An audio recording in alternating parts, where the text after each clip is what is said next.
There are pretty tough sanctions against Russia right now, rendering their currency pretty much worthless for international transactions, but they have something else that they're getting by with that's providing a lifeline. That's right, it's gold.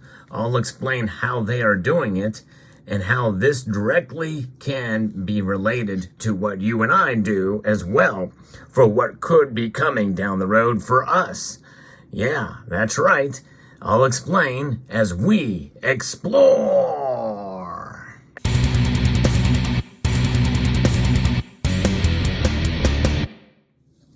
Gold. Other than how it's marked and the purity that it may have, there's really no way to tell where it comes from. This particular gold coin, well, more than likely it's from gold mined in Australia. But that's the only thing we know for sure is because it's marked 49's fine gold. There are other very, very slight markers, but once you melt that gold down, it's really tough to know. And that's the story that we're going to go through here from the piece from the Telegraph that explains how Russia's lifeline with gold is being utilized at this day. Executives from across the gold industry will next week gather at a 5-star hotel in Dubai for the city's annual Precious Metals Conference. Speakers include the General of the London Bullion Market Association, the General Counsel there, who will give a talk on enhancing governance in challenging times. Hanging over the conference is a spectra of Russian gold.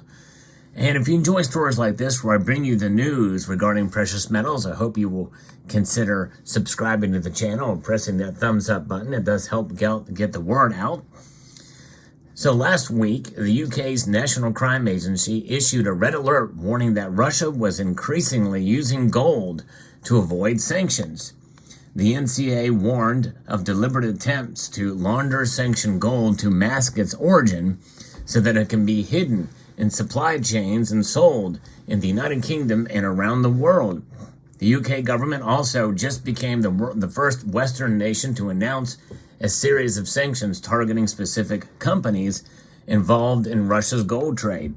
These include the UAE gold trader Paloma Precious Metals. Paloma is alleged to have traded about $300 million in Russian gold since Vladimir Putin invaded Ukraine. UAE is now under intense scrutiny for its role in the global market for shadowy Russian gold. The metal is being shipped from Russia to refineries in countries such as the United Arab Emirates that do not have sanctions against Russia. There, the gold is melted down to scrub it of its association with Russia before being sold on. Once melted down and recast or refined, the origin cannot be determined by examination, as any hallmarks are lost. So think about that. And that is the case with gold. This very nature, its very existence, the only way to be able to tell its origin really is by hallmarks or stampings on the pieces, whether it be in a coin form or the purity level and the type of copper and materials used. But mostly it is the stampings on the pieces. I don't have any Russian gold coins. This is probably the closest thing I could find to it to show you there. But nonetheless, most of these bars, are very high purity, and so that they can be traded.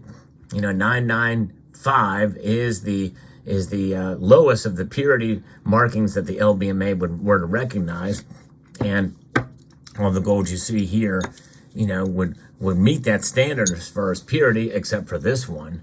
Nonetheless, it is quite fascinating and interesting to see just how gold can be used for good, for bad, or anything and anywhere in between.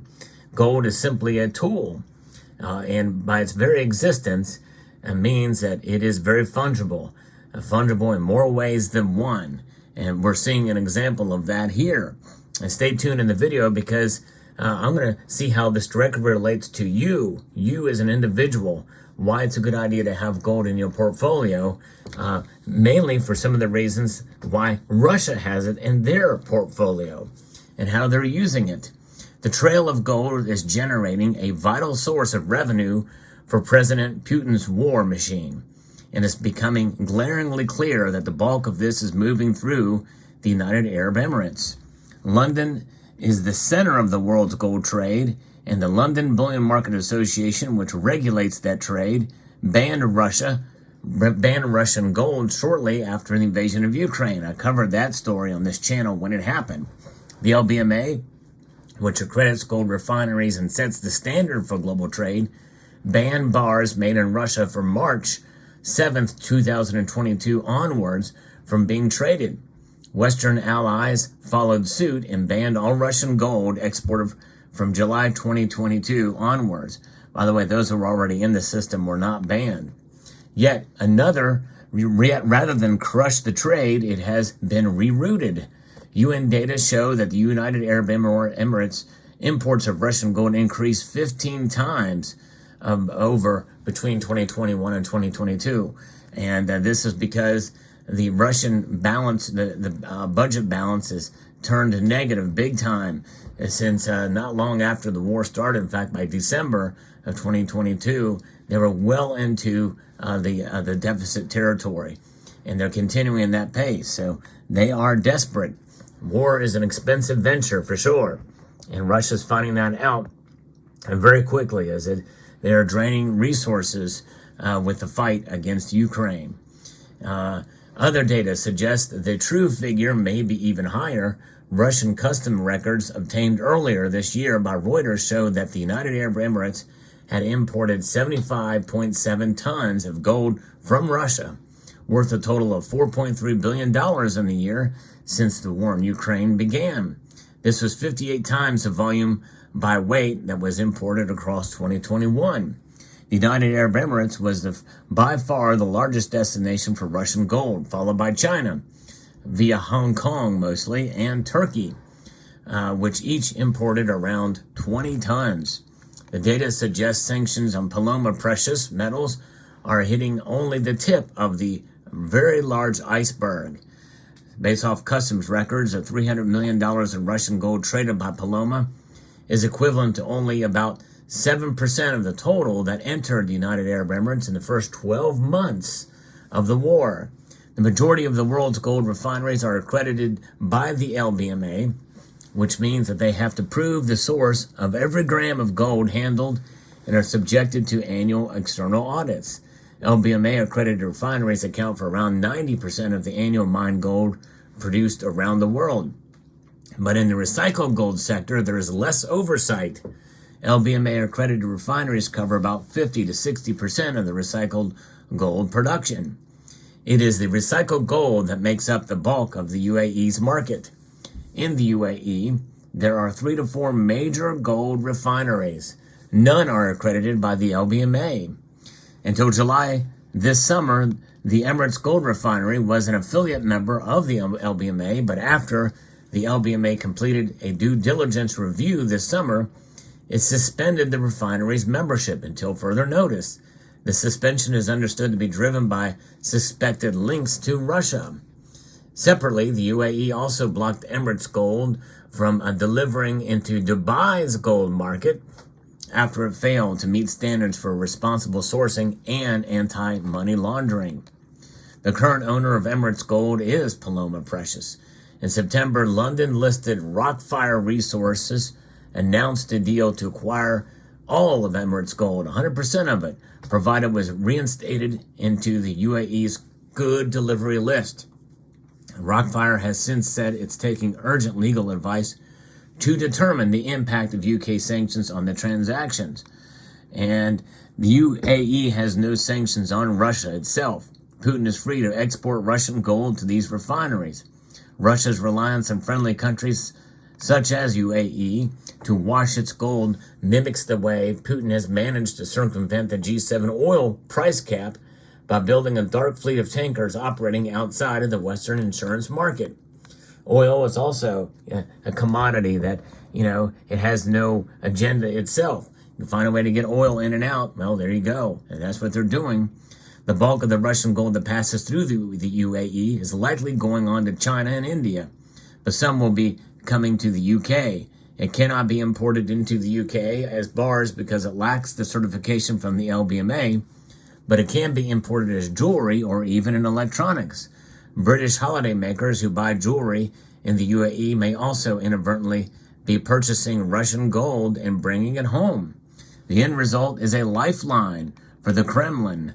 Russians produce about 300 tons of gold per year, and the sector was worth $12.6 billion to the economy in 2021. It is a critical revenue stream for Russia's war effort and one of the largest after oil and gas. Keep in mind, Russia is the second largest producer of gold in the world.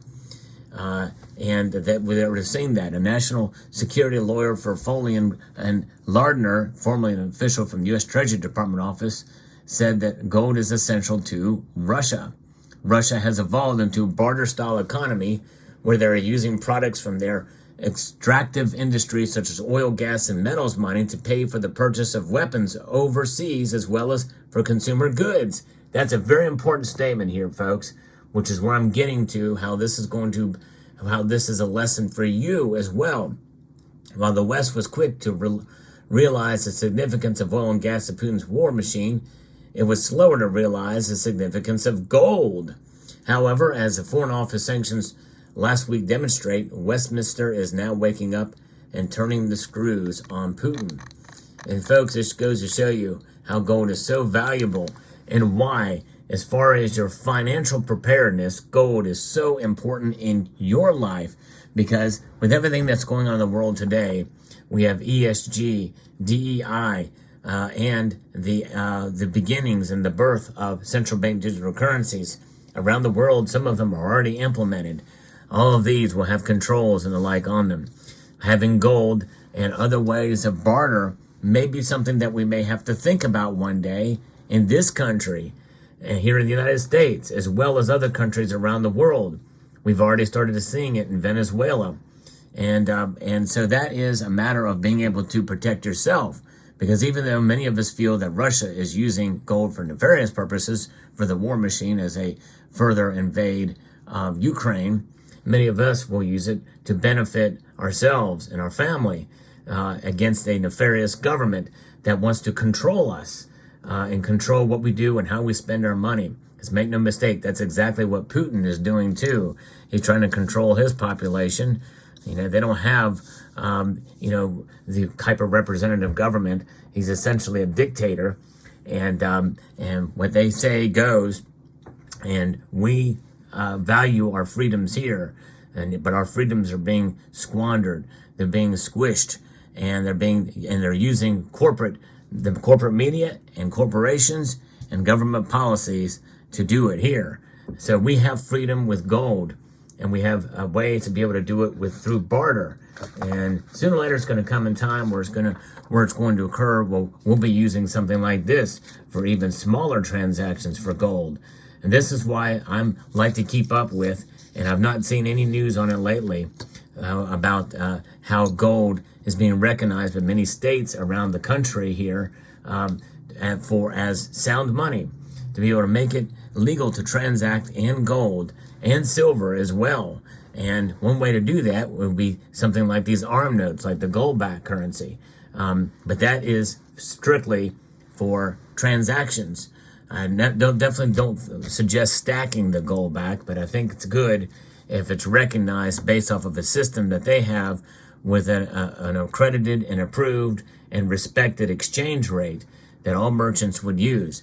That makes it fungible, utilizing gold. But otherwise, having gold on hand, especially in the form that you see here, and even fractional, I think it's a good way to be able to have something of value that you can exchange for goods or services if it were ever to come to that.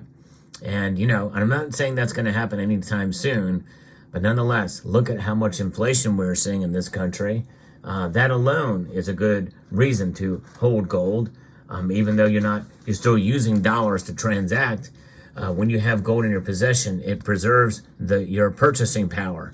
And that is vital and an important thing to have on hand.